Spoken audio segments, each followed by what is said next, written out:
Good morning, friends, and you are watching Learning Bell. The new topic which is we are dealing with today is weathering, and the topic we are contending is weathering, factors of weathering, mass wasting, erosion, deposition, and questions. Now, we shall define what is weathering.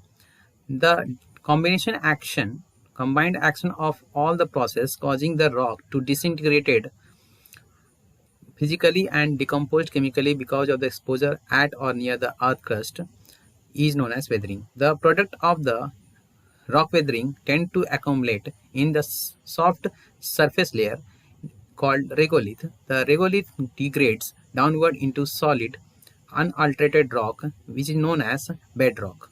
The regolith in turn provides the source of sediment consisting of detached mineral particles transported and deposited in fluid medium, which may be water, air, or glacial ice. Both regolith and sediment comprised parent material for the formation of the soil.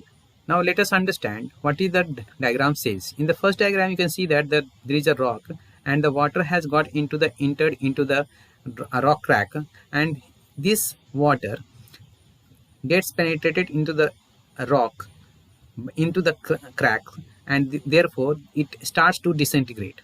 Now further, due to the climatic factors, that is weather, that is ice, air, and due to that the complete cracks happens and the rock gets disintegrated two parts. Now these rocks is further disintegrated into the pebbles and then after into the soil.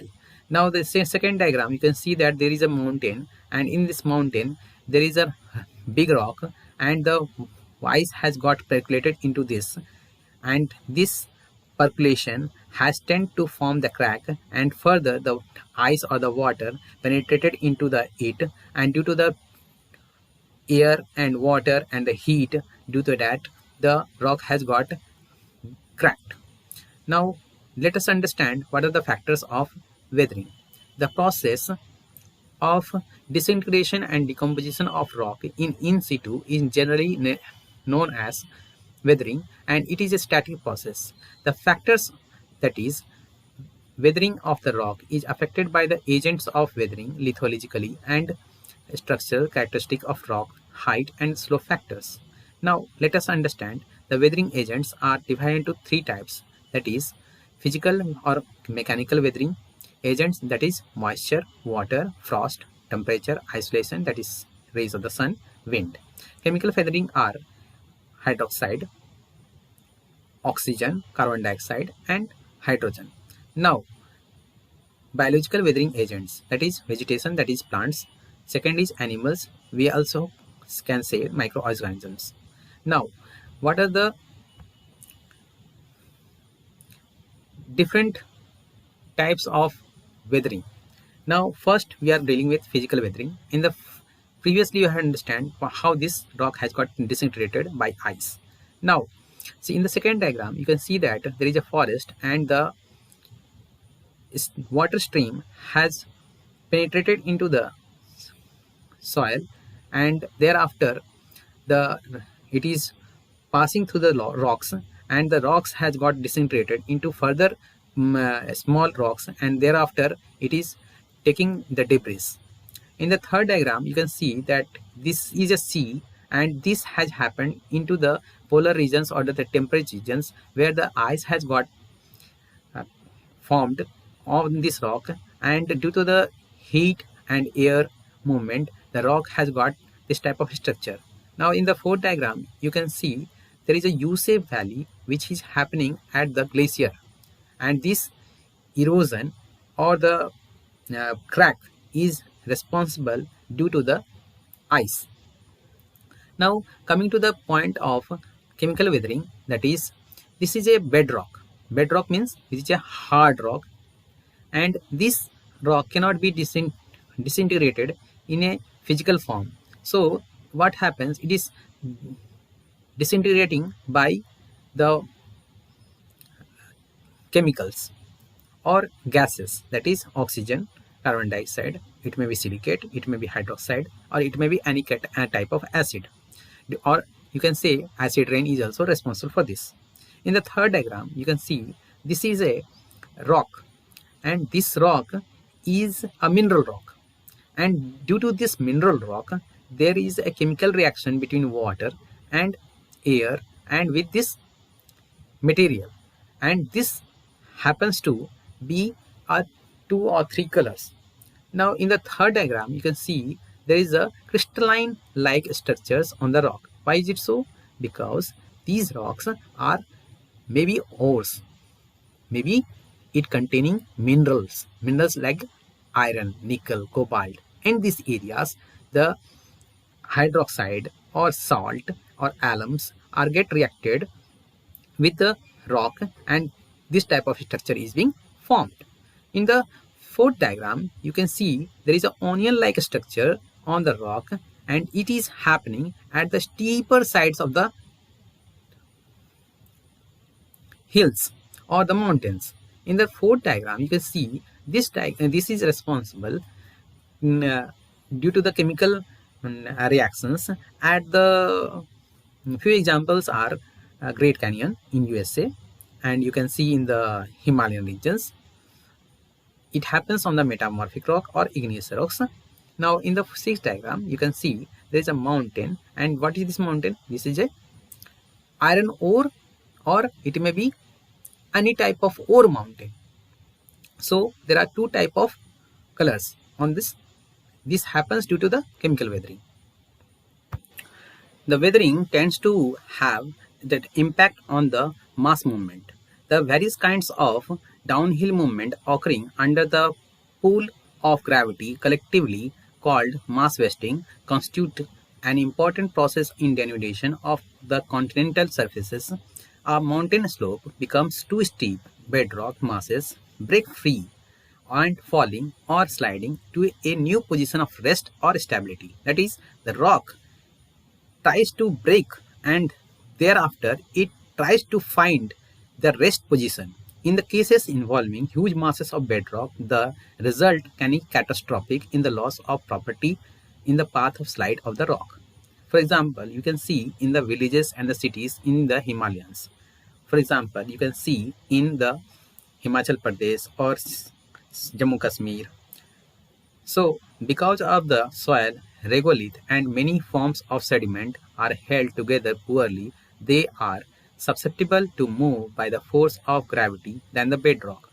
What are the mass movement types? That is rockfall, talus creep, rock glacier, soil creep, earth flow, mud flow, debris floods and avalanches, landslide, and earthly permafrost. Now let us understand what are the types of mass movement.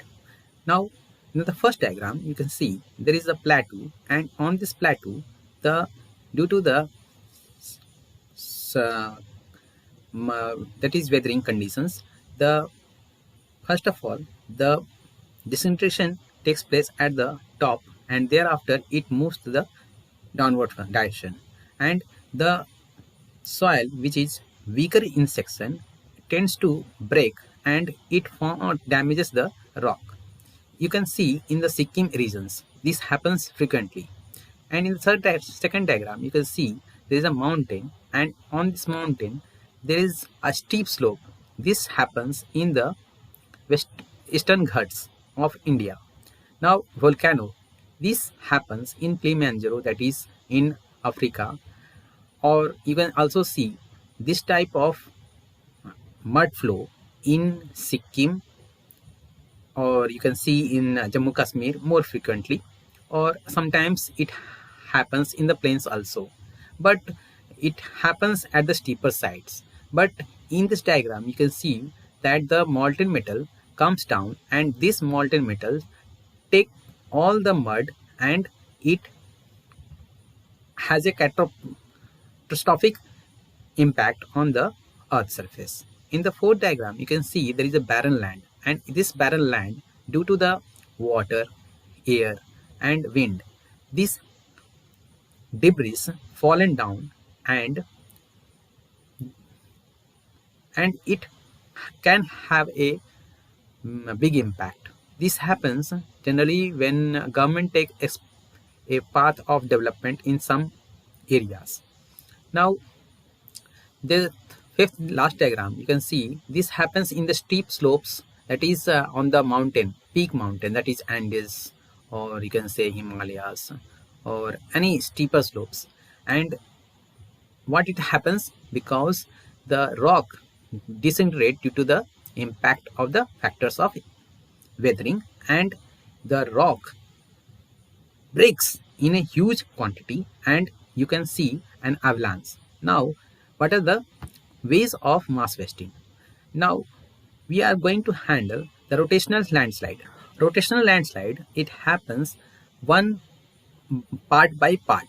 First, it will break the upper region, then it will break the lower region, and thereafter at the lower part. So it is known as a rotational landslide. But in the translation landslide, it happens that due to the conventional current beneath the earth's surface, the mass movement moves in one direction, and it happens due to the stress in the earth's surface. Now in the block slide, what happens in the block slide? The particle move from one part to the another part. Now fourth is the rockfall. Rockfall is generally happens when there is a road is constructed, and due to that there is an instability on the mountain slope and the rock falls. Then the third is the topple. What is that? The projected rock over here. This is a projected rock. Now this projected rock is disintegrated with the factors of weathering, and thereafter it tries to find the stability of rest, and then it falls down. That is called topple.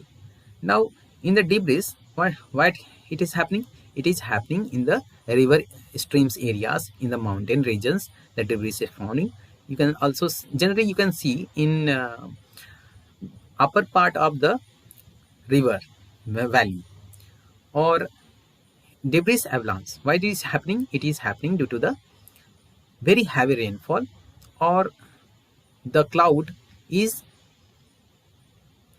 falling on the mountain, and when the heavy cloud falls on the mountain, the debris avalanche happens. In the earth flow, right, where it is happening, it can happen in any plateau region or in hilly regions.